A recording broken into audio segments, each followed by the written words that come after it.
And here we are, part 3 and the last for this tutorial. So let's go. I'm gonna take the layer for the eye and I will put on top of the skin. You can go and change the color as well. And now we can define the region of the eye.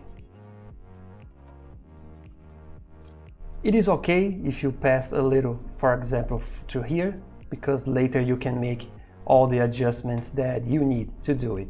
Use something that is really solid, for example, a J brush or a selection with a paint bucket tool. The design for this character is going to use something really simple. I'm gonna hit the X key to change to my background color, that it is this color. And I'm gonna draw with the G pen somewhere around the middle a straight line that goes down and then goes up and it closes here.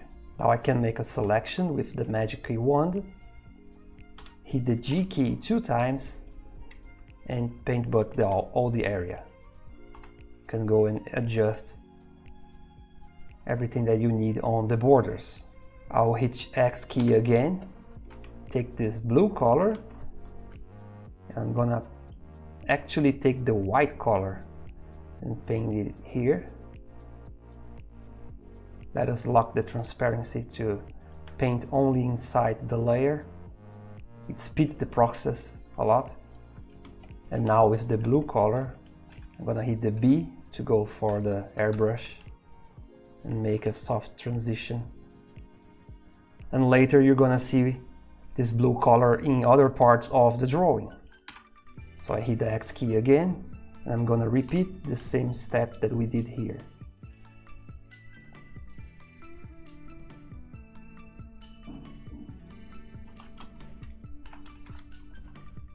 If you want to have more of the light part, hold the Alt key, grab this color and go a little up. Now I'm gonna take this green, that is a darker version of this one, as you can see. It's a darker version. It goes a little towards the blue, and we're gonna make the iris.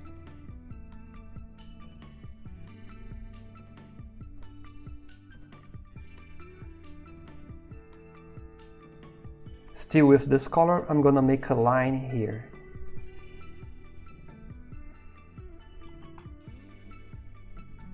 And now we can blend everything. Enlarge the brush to scatter and paint a little over the top. And we can now take the lighter color that goes towards the yellow. You're always hue shifting everything. And I'm gonna do something really light here.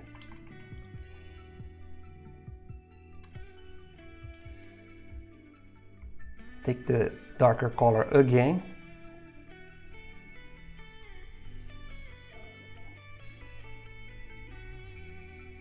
And we are almost ready with the eye. I'm gonna create a layer on top of everything. It's going to be a white color. I'm gonna set it to add glow. And I'm gonna repeat the same step that we did to the hair. First with the G pen. I'm gonna create some highlight spots. The first one's a little bigger, the second one is a little smaller. And now I'm gonna switch back to the soft airbrush, enlarge and highlight the first one to get this glow effect. You can now decrease the size and just hit some other spots to make additional light sources for the eye. And this is it. This is the eye. We just finished it. So let us repeat the same step that we did on the eye to the earring. I'm gonna color with the same colors, so it's the same process. I'm gonna go back to our layer here. I'm gonna call this the detail layer. Let us click here again on the lock transparency to add more spots. And all these things, like for example, there is this place with the hair, there is a line. We can make the correction right now. It's on the hair, we can make. Just click it there and add. It's not hard to make. all the adjustments that you need to do.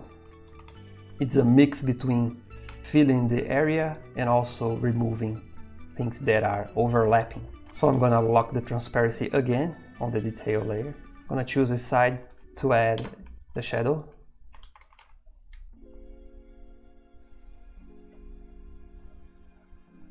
And on the other side we can add the light. Larger brush scatters, small brush makes a more precise line. Then we can go to the white color again, that is on the add glow, and add some more details. You can also make this earring glow. Click it once,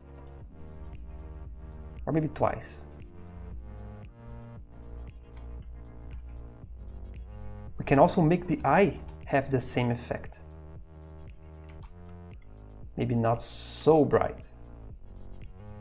It's a really cool trick to use. Drawing is almost completed. We're gonna add the final steps like we did here on the original version. First one's gonna be this gradient on the lower portion of the drawing. You can go here to the layer that has this gray square. I'll grab this blue. So now we can create a new layer here and clip it to this gray box. I'm gonna step back a little, hit the G key to go towards the gradient, foreground to transparency. I'm gonna click, hold the shift, drag a little, and release.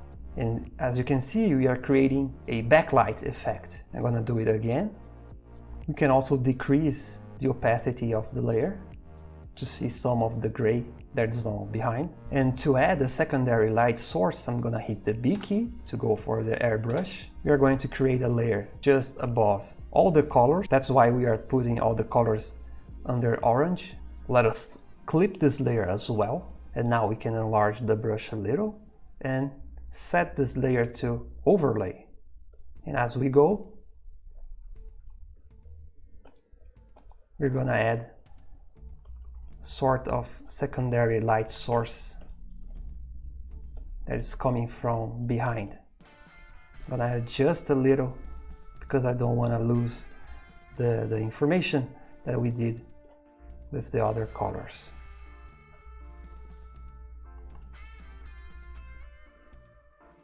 This will have to blend the character with the background. And we can decrease a little the intensity of the layer by changing its opacity. The last two steps that we're gonna do to finish this drawing is to add a glow around the character, and a way to do it, you can create a layer underneath the mask and you can grab, for example, a white color and do it manually, but I'm gonna show a different way, a more faster to do it. I'm gonna delete this layer and we're gonna duplicate the mask. Now I'm gonna hold the Control key and click in this area of the layer where you can see the little thumbnail. This is going to select everything that is on the layer. So I'm gonna do Control U to enable the hue saturation, and we're gonna put the luminosity 100% to the right. I'm gonna deselect everything by clicking here. And now we go to Filter, Blur, and you can choose your favorite, but I'm gonna use the Gaussian blur. With the preview enabled, as you can see, it will generate some kind of aura effect here. Changing the layer blending mode will affect directly the effect. For example, if you go to Add Glow, and then you can adjust the intensity. And we are almost done. I'm gonna go back to the white color layer that we did to make all the highlights on the eye. And I'm gonna hit B sometimes till I get to these special brushes, the effect brushes. And now we can add some small details that as go away from this blue gradient, it gets a little shorter, like we are doing a manual gradient. And you can put some on the character. And I'm gonna go back here to the secondary light source, enlarge the brush and put a little in this portion of the drawing. And there we go, this is the drawing. I'm gonna upload the shorter version with the final takeaway of these 3 videos. Hope you like it. See you the next time.